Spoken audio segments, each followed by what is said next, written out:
Hey guys, welcome back to this one. Today we're going to be doing a recap of everything that happened in Week 12 of the 2020 NFL season. Now, this is just Sunday, so if you're looking for a Thanksgiving Day recap, I have a video out on that. Came out last Friday, going over both of those games. Monday Night recap, that'll be coming out tomorrow. It was just Tuesday from the day I'm recording this. And if you're looking for a Tuesday night recap, if they do have that game, which they're probably not, that'll be coming out on Wednesday along with my power rankings. Now, let's go ahead and get into this. So the first game we're going to talk about, we're going to start off with the 1 o'clock games. We have the Raiders going out the Falcons, a completely embarrassing game for the Raiders. They got blown out 43-6. The Falcons defense looked like one of the best in football. It looked spectacular. Their offense managed to play really, really well. Basically, the Falcons played really well on both sides of the ball. We've seen their defense my chair is so squeaky. We've seen their defense kind of improve over these past couple of games, but this is just a massive improvement. It's so sad they're 4-7 because they've been playing so well really all season long. And it was just, with heartbreaking loss after heartbreaking loss. This team should be 7-4 and not 4-7, but here we are. They're 4-7. So much talent being wasted. I look at the Raiders. Derek Carr had a horrendous game. This whole Raiders offense completely collapsed. I think Josh Jacobs had one pretty good run, but that was about it. The Raiders defense also just let the Falcons run all over them, let them do whatever the heck they wanted. It was a terrible game for the Raiders, a great game for the Falcons. Falcons rise up to 4-7, so I guess there is still there is still a tiny bit of hope, but really there's nothing. And you look at the Raiders, they're 6-5. They fell out of the playoff picture, and it's looking like that it's gonna be a rough ride, but they could probably make it back in. Who knows? It could be like last year where they come really, really close, but they just don't. All right, next game we're going to talk about, we have the Chargers and the Bills. The Bills managed to beat the Chargers 27-17 in a game where the Bills offense really didn't play too well. It was really their defense that shone in this game. And you look at the Chargers, they we were talking about in the early weeks when they were 1-4, 1-5, how they didn't look like a 1-5 team. But now, these past couple of weeks at least, they have started to play like a team that is 3-8. They have started to play like their record. It's like they know their season is over, which really, I guess, technically they could still make the playoffs at 8-8. If by some miracle, I guess if they add another playoff spot, I know they're considering adding a 8th one. But the Chargers, they're 3-8, and they have started playing like it. While the Bills, they are 8-3. Their offense didn't have a very good game, but their defense is looking really, really well. It'll be interesting to see how, the rest of the season goes with these two teams. I'm really interested to see where the Chargers end up at, especially, talent-wise and record-wise. Next up, Giants-Bengals.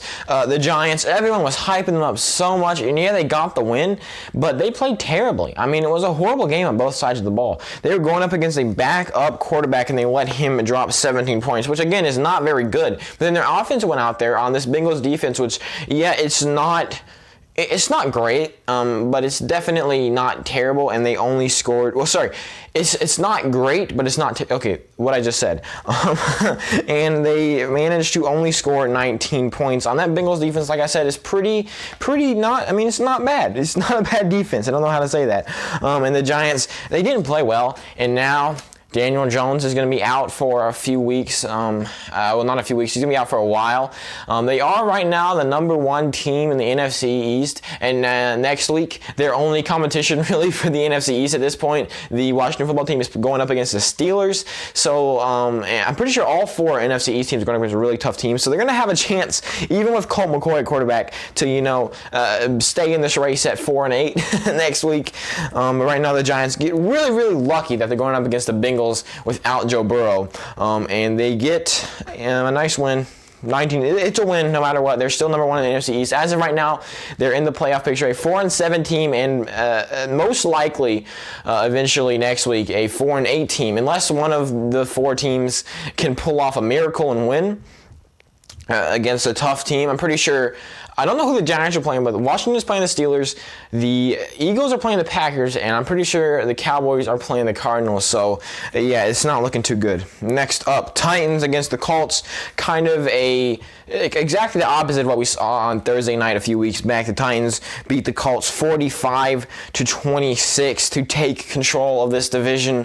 The Titans are now the sole leader at 8-3. The Colts fall to 7-4. Still in the playoff hunt, definitely, but still not at top of their division. The Titans completely smothered them. The Colts, they didn't even play too bad on offense. They managed to go out there against a pretty good Titans defense, and they dropped 26 points, which would be good enough to at least keep it close in most games. Then the Colts defense, which has kind of been their strong spot throughout this whole season, did not play very well. And then you look at the Titans, they played great. Even on defense, like I said, they did allow 26 points, but they weren't playing too terribly. And then also their offense, Derrick Henry had a monster game. We're seeing him like every other week. He'll just blow up, and he did this game.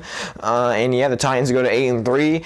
Number one in their division, and I wouldn't be surprised to see them stay there for the next couple weeks. Next up, Panthers versus Vikings. We thought it would be a good game, and it was. 27-28, Vikings win. The Vikings bump up to 5-6. They managed to stay, I think they're one game out of playoff contention, which is insane, because I'm pretty sure at one point they were 1-5. Now they've gone 4-1 since, and they are looking like serious. They're serious. They're getting ready. I would not be surprised to see the Vikings, make a run here. I don't know who they play next, but if their schedule is anything less than horrendous, anything less than terrible, then, and by terrible I mean like they're playing the Steelers all week or the Chiefs. I don't know. But the Vikings, they definitely still have a chance here. The Panthers defense, monster game. Jeremy Chin, definitely one of the top candidates for offensive rookie defender of the defensive. I don't know how to say it. Rookie Defensive Player of the Year, whatever. I can't say it right.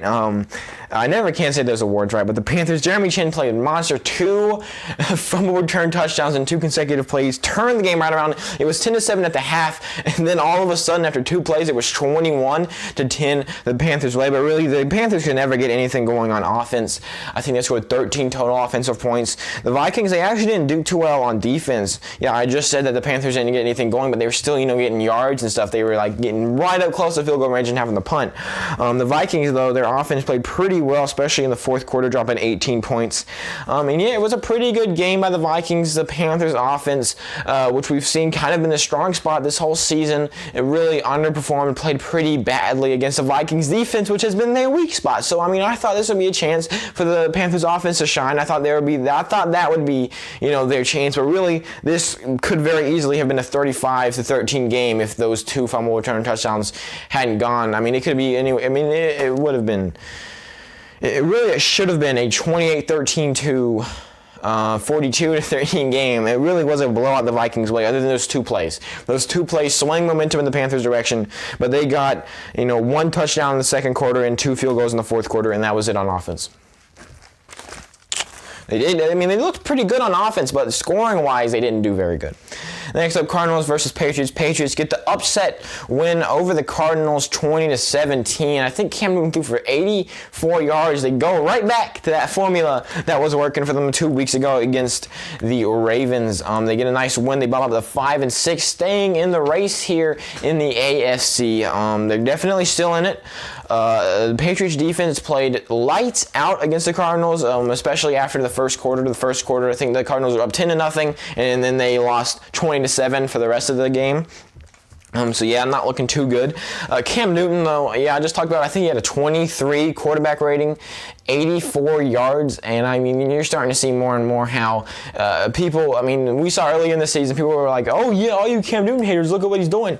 All the Cam Newton haters are being proven right now, because he is looking like a very bad, very, very bad quarterback. Their running game and their defense is what is carrying them. If the Patriots had a really good quarterback, like Tom Brady if they kept him. I mean, he's not very good, but I mean, he's better than Cam Newton, especially how he's playing right now. The Patriots would definitely probably be at the top, fighting at least for the top of the AFC East if they had a contender at quarterback. But right now they have Cam Newton, who really what he does is hand the ball off and slam up the middle for a yard. And then, I mean, they'll have a run, like James White will run for 99 yards and he'll slam in a 1-yard quarterback sneak and act like he's the best. But really, a terrible game by Cam Newton. The rest of the Patriots team played lights out, played really well. Just time to talk about how bad Cam Newton has been playing and how well. I mean, we're starting to see people often talk about how, look how good Tom Brady's doing. Look how bad Bill Belichick's doing. Well, look, he is game planning. He has a terrible quarterback, and yet he's still going out here and he's beating teams that he really should lose to, like the Ravens, like the Cardinals. And I mean, if he is a very, very good coach, probably the best in the league, in my opinion. A lot of people are going to get mad about that. I'm not a Patriots fan. I just honestly think that a lot of people are starting to say that he's bad just because his team is 5-6. No, most coaches they would be like 2-9 or something at this point. Anyways, let's move on. Next up, Dolphins managed to beat up on the Jets 20-3 with Ryan Fitzpatrick at the helm. They managed to go out there. They get a nice win. The Jets fall to 0-11. And yeah, the Jets is terrible. That's the only note I have for this is the Jets continuing to be absolutely terrible. No, they didn't have Ryan. Sorry, they had Tua Tagovailoa in them for this game. I'm pretty sure. No, they had Ryan Fitzpatrick. It was Ryan Fitzpatrick. I remember it now because remember last week he got benched and people were saying that Tua Tagovailoa was going to be in next week, which is this week. Ryan Fitzpatrick just beat the Jets. Forget anything that I just said. I'm stumbling through my words, okay? I'm sorry. I really am. I'm a human. Next up, Browns went up against the Jaguars, and a lot of people are saying after this game, the Browns only managed to beat the Jaguars 27-25. A lot of people are saying that this is bad on the Browns. And yeah, it is bad on the Browns. Their defense kind of let up, which is kind of the opposite of what we've been seeing these past couple of weeks. But the Jaguars, though, you look at their stats, they definitely had a pretty good game. I mean, this wasn't necessarily the Browns playing badly. This was, I'm sorry if my mic is rubbing against anything. I mean, I feel like it is. This is more of the Jaguars stepping up and playing some really good football on both sides of the ball. And yeah, the Jaguars 1-10. 10-game losing streak, not looking too good. Meanwhile, the Browns 8-3. Got a tough schedule, but we'll see. Next up, this was not an NFL game that we just witnessed. The Saints completely grinded the Broncos into dust. A 31-3 beatdown, complete destruction. I'm just going to start off. I'm going to ignore the Broncos. Let's just not talk about the Broncos right now. Taysom Hill, terrible game, horrible game. He played terribly, passing at least. On the rushing game, I think he had 1 or 2 touchdowns rushing, as we've seen. But passing the ball, he played terribly. I think he had like a 46 quarterback rating. He got benched. It turned out after their last drive, he got benched. It didn't mean anything because they didn't get another chance at the ball. I can't really talk about the Saints defense without talking about the Broncos, so I'll just go ahead and talk about it. All four count them, of the Broncos quarterbacks had to sit out this game because of COVID-19 protocol. They all came in close contact with Jeff Driscoll, who was, I think he is positive for COVID-19. So they did not have a quarterback. So they had to get an undrafted rookie wide receiver who has not played quarterback in I think a couple years. They brought him on, and he had not had a single practice rep at quarterback, and put him in there, a rookie wide receiver. I had someone said that a month ago he was like working at Target or something. He was a cashier at some store, and now he was being thrust in an undrafted rookie wide receiver at quarterback for the Broncos, and he managed to put up a field goal. And I think this had a lot. I think the Broncos could have stayed in it if two things. One, if the Broncos had played like they had a chance, and two, if they had played, if the plays had been better.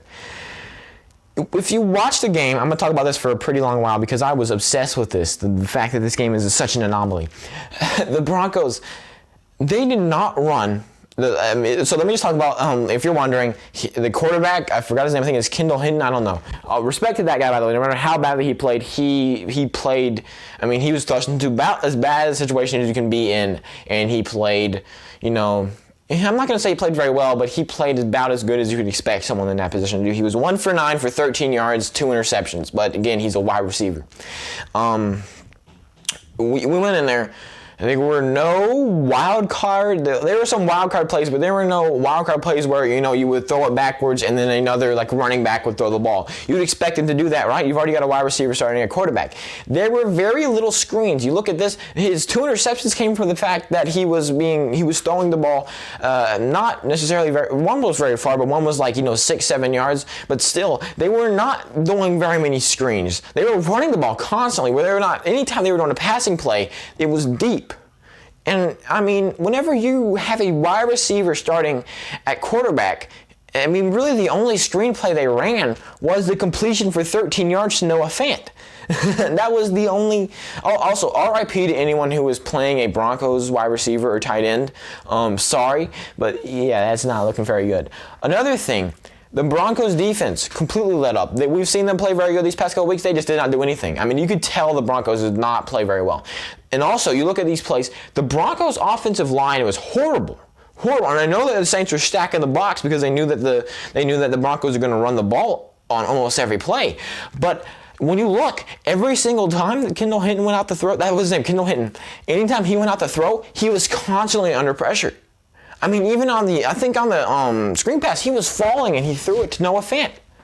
And then on one of the interceptions, he was diving. He was, I don't know why I'm doing the throwing motion. No one wants to see that. But, he was constantly under pressure. They were just letting him get back. It was it's whatever. It's a passing play. It's not going to go. Come on.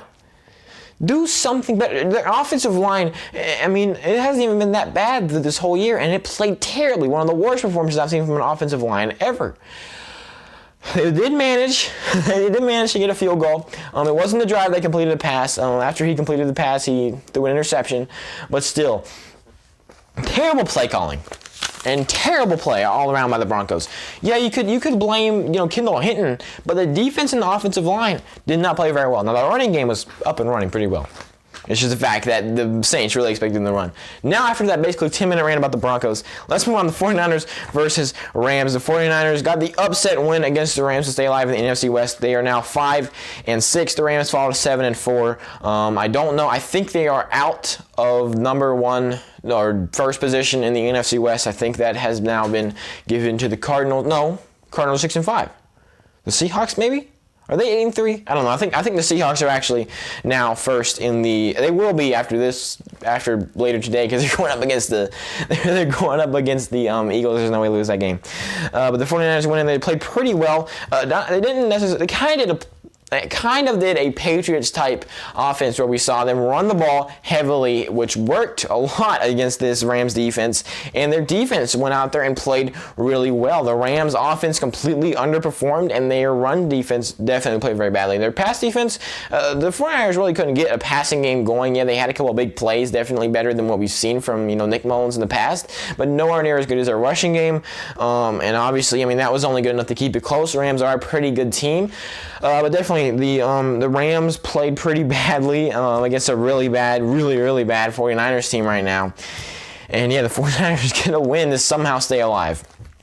I think they might get Jimmy G back in 2 or 3 weeks, so looking forward to that if I'm a 49ers fan. Next up, Chiefs-Bucks. I know the score was close. It was 27-24. Chiefs win, but it was a demolition. It was complete, especially in that first half, 20-7. The Chiefs played lights out. Everyone's going to talk about how Tyreek Hill had over 200 yards in the first quarter. He really didn't do anything else for the rest of that game, but still, he didn't do terribly either. I don't think he was used very well for the rest of this game, or not very. he wasn't used badly, but he just wasn't used. And the Chiefs, they get a nice win. Their defense went out there and played pretty well, especially in the first half, only allowing one touchdown. That was a long play by Ronald Jones. Ronald Jones was really the only bright spot on the Bucs. The Bucs have had terrible games. 4 out of their last 3 games, in my opinion, have been really, really bad. They're 7-5, and in my opinion, I think they have a very, very, very strong chance at losing a wild card spot at this point. They are not playing very well. I don't even know if they're in a wild card spot right now. Yeah, they are. They are. Okay, sorry. I don't know. I'm just pulling this stuff out of the air, but I'm pretty sure they have a playoff spot right now. But I have a feeling that, the way they're playing right now, they don't deserve to be in the playoffs, and yeah, it's not looking too good. Next up, before this long video is possibly over, we have the Packers going up against the Bears. They get a nice 16-point win, 41-25. It really could have been worse. It really was 41-10, but in that fourth quarter, they went in there with a 31-point lead. They just played lax. You see, they were just letting them do whatever. The Bears, they didn't expect to win. Even the announcers were talking about how, this game was over and that it was going to be the Bears kind of just, playing around, seeing what works. And with the Bears season's over. They're on a 5-game losing streak. They were 5-1 at one point, and then they just had to go 0-5. I was about to say 5-0, but no. Packers defense actually had a pretty good game. That's been their weak spot all season long, but it wasn't in this game. Obviously, they let them score 15 points in the fourth quarter. That was really as bad as it got. All right, guys, so I don't know if this is going to work. So this may be the end of the video, or this may be, a few minutes before the end of the video. I have a really cool idea for a video segment at the end of all my videos from now on. And if there's like a minute left in this video, just know that I'm happy right now.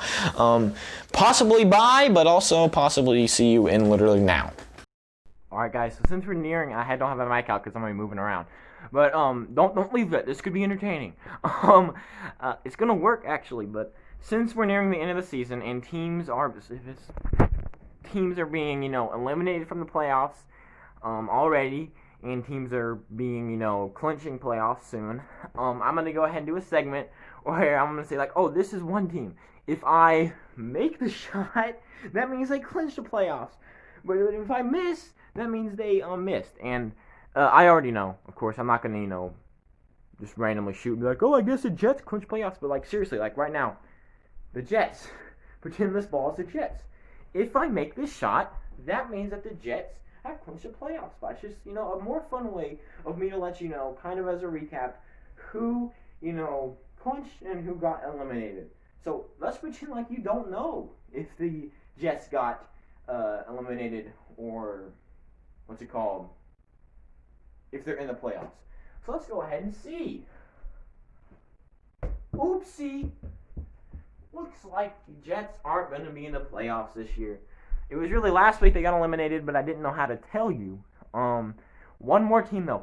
The Jaguars. Who knows? At 1-10, did they clinch it, or are they out of the playoffs? Let's see. If I make this bucket, that means they're in. Oopsie daisy. Yeah, that was corny. But, tell me in the comments if you're watching to this point if you like this and if I should keep it in future videos. Like right now, if you like this, let me know, because I might not do it. If I don't get any comments telling me that I like it or not, I might not do it. I might decide it's not worth the effort. But if you do like it, if for some reason you like watching me shoot a basketball, and you're going to like watching me do 15 takes trying to eventually when 5 teams clinch and I'm going to have to make 5 buckets, alright, I'm not actually, tired or anything, but thank you guys so much for watching to this point. Let me know if you liked it. Let me know if I should film it any differently. You're sitting on my bed right now. I hope you like the different angle of my room. This is where I normally have you guys, sitting right here. Goodbye.